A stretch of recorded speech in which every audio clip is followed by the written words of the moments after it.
PM Modi ने कहा कि जो डर जाए वो मोदी नहीं, कांग्रेसी जितनी भी चाहे चाल चल ले, कांग्रेसी गंगा जी की झूठी कसम खाते हैं। ये कहा पीएम मोदी ने अपने संबोधन में। रायपुर में कांग्रेस पर मोदी ने जोरदार हमला बोला, जमकर निशाना साधा। कहा कि जो डर जाए वो मोदी नहीं। इसके साथ ही कहा कि कांग्रेस के सरकार ला बदलबो तो छत्तीसगढ़ को आगे ले जाने के लिए कोई नहीं रोक सकता। ये संबोधित करते हुए कहा है पीएम मोदी ने। साथ ही कहा कि कांग्रेसी गंगा जी की झूठी कसम खाते हैं। राज्य की जमकर तारीफ की और इसके साथ ही कहा कि कांग्रेस का पंजा विकास के आगे दीवार बनकर खड़ा है। झूठी गारंटी पर आपको भरोसा नहीं करना है, सच्ची गारंटी देती है बीजेपी, ये कहना है पीएम मोदी का। साथ ही उन्होंने कांग्रेस के घोषणा पत्र में किए गए दावे को लेकर भी जमकर निशाना साधा। जिसने गलत किया है वो बचेगा नहीं।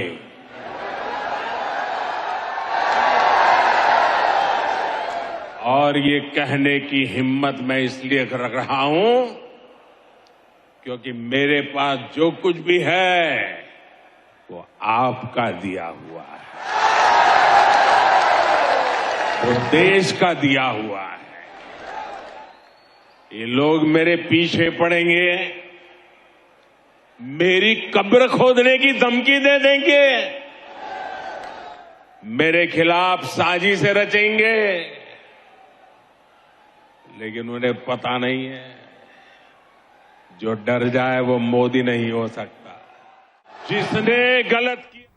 तो देखिए पीएम मोदी ने कहा जो डर जाए वो मोदी नहीं, जमकर कांग्रेस पर निशाना साधा, कई घोटालों की बात कही, कई आरोप लगाए। इसके साथ ही शराबबंदी का जो विषय था वो भी आज इस मंच से गूंजता नजर आया। पीएम मोदी ने कहा कि घोटाले सिर्फ शराब में नहीं, ऐसा कोई विभाग नहीं जिस पर संदेह ना किया जाए। Coal mafia, sand mafia, land mafia, ऐसे तमाम आरोप पीएम मोदी ने इस मंच से लगाए। साथ ही शराबबंदी को लेकर क्या कुछ कहा वो भी सुनवाते हैं। छत्तीसगढ़ से जो 36 वादे कांग्रेस ने किए थे, उन 36 वादों में से एक था कि राज्य में शराबबंदी लागू की जाएगी। कहा यह भी था कि जो अनुसूचित क्षेत्र है वहां ग्राम सभाओं को शराबबंदी का अधिकार दिया जाएगा। अब 5 साल होने को है और सच्चाई ये है कि कांग्रेस ने छत्तीसगढ़ में हजारों करोड़ रुपए का शराब घोटाला जरूर कर दिया है। और जिस तरह से लगातार कई आरोप उन्होंने मंच से साधे हैं, तो वहीं कांग्रेस को उन्होंने सीधे आड़े हाथों लिया और उन्होंने साफ तौर पर कहा कि जिस तरह से 2.5 साल की सरकार को लेकर एक रूपरेखा तैयार की गई थी उसमें खींचतान देखने को मिली। साफ तौर पर यहां पर प्रधानमंत्री मोदी कांग्रेस के संगठन पर भी सवाल उठाते नजर आए हैं। आइए सुनवाते हैं क्या कुछ कहा। अब कहने वाले कहते हैं कि शराब घोटाले के पैसे की इसी मारामारी में यहां 2.5 साल मुख्यमंत्री पद वाला फॉर्मूला लागू नहीं हो पाया। छत्तीसगढ़ के मेरे भाइयों बहनों, आपको एक बात जरूर याद रखनी होगी, कांग्रेस पार्टी के लिए छत्तीसगढ़ एक एटीएम की तरह है। और लगातार यहां पर कांग्रेस पर निशाना साधते नजर आए। उन्होंने साफ तौर पर कहा कि कांग्रेस के पंजे ने ठान लिया है कि वो प्रदेश को लूट लूट कर बर्बाद कर देगा। साथ ही उन्होंने गंगा जी की झूठी कसम खाने वाली बात भी उन्होंने कही कि गंगा जी की झूठी कसम खाने का पाप कांग्रेस ही कर सकती है। गंगा जी हाथ में लेकर दावा किया था, लेकिन आज घोषणा पत्र की याद दिलाते ही उनकी याददाश्त चली जाती है। तो तमाम बातें यहां प्रधानमंत्री मोदी ने मंच से साफ तौर पर कही। उन्होंने कहा कि जो आरोप भ्रष्टाचार के इन पर लगाए गए हैं उनका नमूना अगर आपको देखना है तो इससे लेकर पूरे जो अखबार है प्रदेश के वो अखबार भरे पड़े हैं और उन अखबारों में इनके घोटालों की चर्चा की जा रही है। तो साथ ही उन्होंने कमीशन खोरी का भी यहां पर आरोप लगाया और इसी घोटाले के कारण उन्होंने कहा था कि ये जो 2.5 साल का फॉर्मूला है वो लागू नहीं हो पाया क्योंकि सभी यहां पर लूटने में लगे हुए थे। तो उन्होंने साफ तौर पर आज प्रधानमंत्री मोदी ने 7,500 करोड़ की परियोजनाओं का लोकार्पण शिलान्यास किया और उसके बाद से मंच से जब संबोधन किया तो उन्होंने कांग्रेस को आड़े हाथों लिया और कांग्रेस पर जमकर निशाना साधा है और कांग्रेस पर साफ तौर पर कई आरोप लगाए। उन्होंने साफ तौर पर कहा कि लूट तंत्र कांग्रेस ने यहां पर बनाकर रखा है।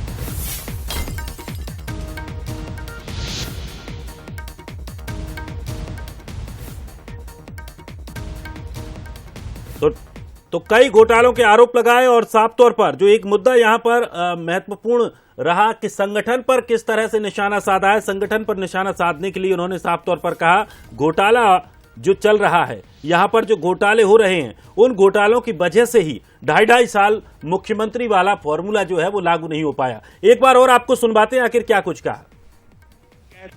अब कहने वाले कहते हैं कि शराब घोटाले के पैसे की इसी मारामारी में यहां 2.5 साल मुख्यमंत्री पद वाला फॉर्मूला लागू नहीं हो पाया।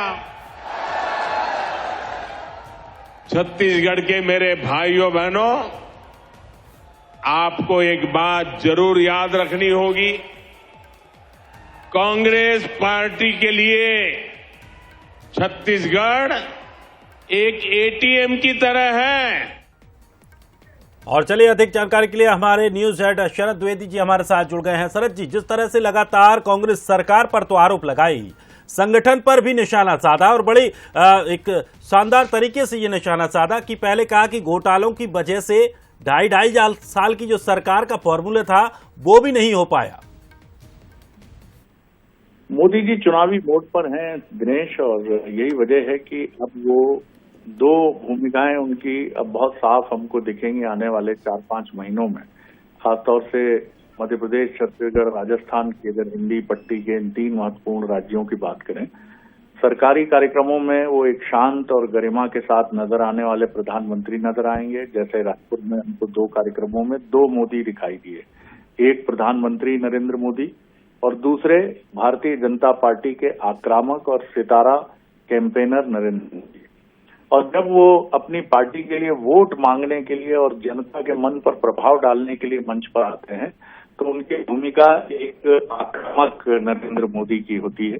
और उसी भूमिका में आज हमने उनको छत्तीसगढ़ में देखा। हाँ, वो भूपेश बघेल सरकार जो कांग्रेस की है उस पर जमकर बरसे, आरोपों के तीर छोड़े उन्होंने, और जो वहां पर राजनीतिक परिस्थितियां हैं उनको लेकर भी कटाक्ष करते वो नजर आए। तो कुल मिलाकर काफी आक्रामक, हमलावर और पार्टी के लिए एक सितारा प्रचारक की भूमिका का बखूबी निर्वाह करते रायपुर में छत्तीसगढ़ के दौरे पर प्रधानमंत्री नजर आए। जी दिनेश। बिल्कुल शरद जी, और साथ ही देखिए जिस तरह से जो विषय रहे आज, जो मुद्दे सुनाई दिए, कहीं ना कहीं ये भी स्पष्ट हम कह सकते हैं कि होता नजर आ रहा है कि आगामी चुनाव में कौन से वो मुद्दे होंगे जिन्हें बीजेपी उठाएगी। लेकिन शराबबंदी की गूंज, जैसा कि आपने कहा कि जमकर तीर छोड़े, जमकर निशाने लगाए, शराबबंदी का वो तीर था जो सबसे ज्यादा सुनाई दिया, जो सबसे ज्यादा कांग्रेस पर लगता नजर आया है। सबसे पहले वो बयान अपने दर्शकों को सुनवा देते हैं जो कि शराबबंदी को लेकर पीएम मोदी ने कहा। अब 5 साल होने को है और सच्चाई ये है कि कांग्रेस ने छत्तीसगढ़ में हजारों करोड़ रुपए का शराब घोटाला जरूर कर दिया है और इसकी पूरी जानकारी अखबारों में भरी पड़ी है। यानी कांग्रेस ने छत्तीसगढ़ की माताओं बहनों से धोखा किया, छत्तीसगढ़ से धोखा किया। बिल्कुल शरद जी, बयान आपने भी सुना, दर्शकों ने भी सुना कि शराबबंदी को लेकर जो धोखा किया है छत्तीसगढ़ की सरकार ने छत्तीसगढ़ की जनता से, और अब जिस तरह से ये बयान शराबबंदी को लेकर दिया गया, साथ ही साफ कहा पीएम मोदी ने कि करप्शन की सरकार है ये। सबसे बड़ा जो आरोप इसमें दिखता है वो भ्रष्टाचार का दिखता है।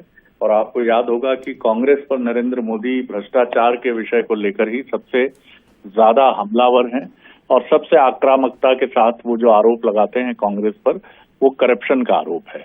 चाहे वो पूर्व की यूपीए सरकार हो केंद्र की, जिसका जिक्र उन्होंने भोपाल में किया था कि ये भले ही विपक्षी एकता का दावा कर रहे हैं, लेकिन दरअसल ये वो डरे हुए लोगों का जमावड़ा है, विपक्षी जो नेता जुट रहे हैं, जो भ्रष्टाचार के आरोपों से घिरे हैं और इसी डर की वजह से अपनी यूनिटी को दिखाने की कोशिश कर रहे हैं, जिससे वो भ्रष्टाचार के खिलाफ ईडी आईडी की जो कार्रवाई चल रही है उससे बच सके। तो यहाँ भी उनका निशाना यही था कि शराब घोटाला हुआ है, ऐसा आरोप लगाया उन्होंने। तो कांग्रेस के खिलाफ एक बहुत मजबूत हथियार के तौर पर ऐसा लगता है स्पष्ट है कि बीजेपी और खासतौर से नरेंद्र मोदी भ्रष्टाचार के हथियार का उपयोग करने का पूरा जोर लगाएंगे। जी चलिए शरद जी, शुक्रिया तमाम जानकारी के लिए, हमसे बातचीत करने के लिए। लेकिन जिस तरह से आज का जो कार्यक्रम प्रधानमंत्री मोदी कर रहा, उसमें लगातार उन्होंने कई हमले सरकार पर बोले। चलिए स्टेट एडिटर आदित्य नामदेव जी हमारे साथ जुड़ गए हैं। आदित्य जी, आज प्रधानमंत्री मोदी ने जमकर मंच से निशाना साधा है और कांग्रेस को आड़े हाथों लिया है। किस तरह से अब ये माहौल बन पाएगा? क्या जिस तरह की उम्मीद वहां की जो भारतीय जनता पार्टी है, उसके कार्यकर्ता हैं, संगठन है, उसको थी कि मोदी के आने से जो एक चिंगारी मिल पाएगी कार्यकर्ताओं में उत्साह की, वो यहां मिल पाई है कि नहीं? बिल्कुल दिनेश जी, आपको 2 दिन पीछे लिए चलता हूं मैं। सबसे पहला दिन जब अमित शाह आए थे, उसके बाद जिस तरह से रविशंकर प्रसाद ने दिल्ली में प्रेस कॉन्फ्रेंस की शराब घोटाले को लेकर, अब मोदी आए, सबसे पहला और आखिरी नारा यही था, कांग्रेस की सरकार बदल दो, पंजा विकास में बाधक है, ये सरकार भ्रष्टाचार में लिप्त है। शराबबंदी से लेकर हर वो वादे जो कांग्रेस ने किया था, उस वादे को याद दिलाया मंच के माध्यम से और ये कहा कि आप याद कर लीजिए जो जो कहा था, कितने वादे पूरे हुए। हम विकास करना चाहते हैं लेकिन कांग्रेस विकास में बाधक है। हम विकास का सपना देख रहे हैं लेकिन ये सरकार शराब घोटाले में लिप्त है। तो कहीं ना कहीं देखिए, पूरी तरह से सरकार को भ्रष्टाचार में घिरने की कोशिश है यहां पर। और ये पहला दिन नहीं, अमित शाह का दौरा पहला, रविशंकर प्रसाद की प्रेस कॉन्फ्रेंस दिल्ली में शराब घोटाले को लेकर, और आज प्रधानमंत्री ने जिस तरह से मुख्यमंत्री पूरी सरकार को घेरा है। हालांकि मुख्यमंत्री ने इस बीच जब पहला सरकारी कार्यक्रम था तो सबसे पहले यही कहा था कि नितिन गडकरी जी सहयोग करते हैं। मतलब बहुत साफ है, नितिन गडकरी से जितना मांगो उससे ज्यादा मिलता है। उम्मीद यही थी कि प्रधानमंत्री से वो जितना मांगेंगे उससे ज्यादा मिलेगा। लेकिन जब इस कार्यक्रम में प्रधानमंत्री पहुंचे, जो कि भारतीय जनता पार्टी का कार्यक्रम था, निश्चित तौर पर कांग्रेस सरकार के खिलाफ मुखर नजर आए। सबसे बड़ी बात है, देखिए रायपुर में संदेश का क्या मतलब होता है और प्रधानमंत्री के संदेश का क्या मतलब होता है। प्रधानमंत्री देश का मुखिया, भारतीय जनता पार्टी के आज के डेट में टॉप मोस्ट लीडर, अगर वो भारतीय जनता पार्टी के कार्यकर्ताओं को संबोधित करें, देखिए पहली लाइन उनकी यही थी, जो 3 कार्यकर्ताओं की सड़क दुर्घटना में मृत्यु हुई है उन्हें मैं श्रद्धांजलि व्यक्त करता हूं। मतलब पहले ही बात में आप अपने कार्यकर्ताओं के साथ खड़े नजर आए। दूसरी बात, कांग्रेस सरकार को घेरते हुए नजर आए, उनके वादों की फेहरिस्त गिराई, भ्रष्टाचार का मामला गिराया। कुल मिलाकर रायपुर बैठकर पूरे दिल्ली और पूरे भारत में कांग्रेस सरकार के खिलाफ मुखर होते हुए यहां पर नजर आए हैं। निश्चित तौर पर इस दौरे से भारतीय जनता पार्टी के कार्यकर्ताओं को बहुत फायदा मिलेगा, जैसा कि उनका कहना था, और निश्चित तौर पर आज से चुनावी शंखनाद की शुरुआत रायपुर से हो चुकी है। बिल्कुल आदित्य जी, साथ ही देखिए कई खास बातें रही आज के संबोधन में, जहां उन्होंने घोषणा पत्र का भी जिक्र किया कि कांग्रेस ने जो घोषणा पत्र में वादे किए थे उन वादों को पूरा नहीं किया गया। उसी से जुड़ा फिर शराबबंदी की यह मुद्दा। लेकिन जो महत्वपूर्ण लाइन हम कह सकते हैं, महत्वपूर्ण बयान कह सकते हैं कि गंगा जी की झूठी कसम खाते हैं कांग्रेसी, ये भी कहा। तो सबसे पहले अपने दर्शकों को वो बयान भी सुनवा देते हैं। गंगा जी को साक्षी मानकर इन्होंने एक घोषणा पत्र जारी किया था। दावा किया था कि 10 दिन के भीतर ये कर देंगे, वो कर देंगे। तब कांग्रेस ने बड़ी बड़ी बातें की थी, लेकिन आज उस घोषणा पत्र की याद दिलाते ही कांग्रेस की याददाश्त ही चली जाती है। तो बिल्कुल आदित्य जी, बयान हम सबने सुना कि जब वादों की बात करो तो कांग्रेस की याददाश्त ही चली जाती है। मुझे बहुत अच्छे से याद है जिस बयान का प्रधानमंत्री जी जिक्र कर रहे हैं। आरपीएन सिंह उस समय कांग्रेस में हुआ करते थे, अब तो फिलहाल वो भारतीय जनता पार्टी में है। आरपीएन सिंह रायपुर पहुंचे हुए थे उस समय, और शेरगिल जो उस समय हुआ करते थे, कांग्रेस के बड़े नेता हुआ करते थे, ये सभी लोग रायपुर में थे। रायपुर का यही कांग्रेस भवन, उसका साक्षी था राजीव भवन। वहां पर हाथ में गंगा जल लेकर किसानों के कर्जा माफ की कसम निश्चित तौर पर खाई गई थी। उस समय हम लोग सब मौजूद थे। शराबबंदी का वादा उस गंगा जल की कसम को खाकर नहीं किया गया था, ये एकदम एक्यूरेट बात है। केवल और केवल ये बात की गई थी कि किसानों का कर्जा माफ किया जाएगा। तो कांग्रेस का साफ तौर पर कहना है, जिस समय हम सत्ता में आए, हमने अगले 4-5 घंटों के भीतर ही किसानों का कर्जा जो माफ किया था, उसके अलावा गंगा जल को लेकर हमने कोई कसम नहीं खाई। लेकिन अब चूंकि प्रधानमंत्री का बयान आया इस विषय पर, निश्चित तौर पर इंतजार करना होगा इस विषय पर मुख्यमंत्री भूपेश बघेल क्या कुछ कहते हैं। लेकिन हाँ, बेहद साफ है, एक बहुत अच्छी तस्वीर भी देखने को मिली आज ऋतु।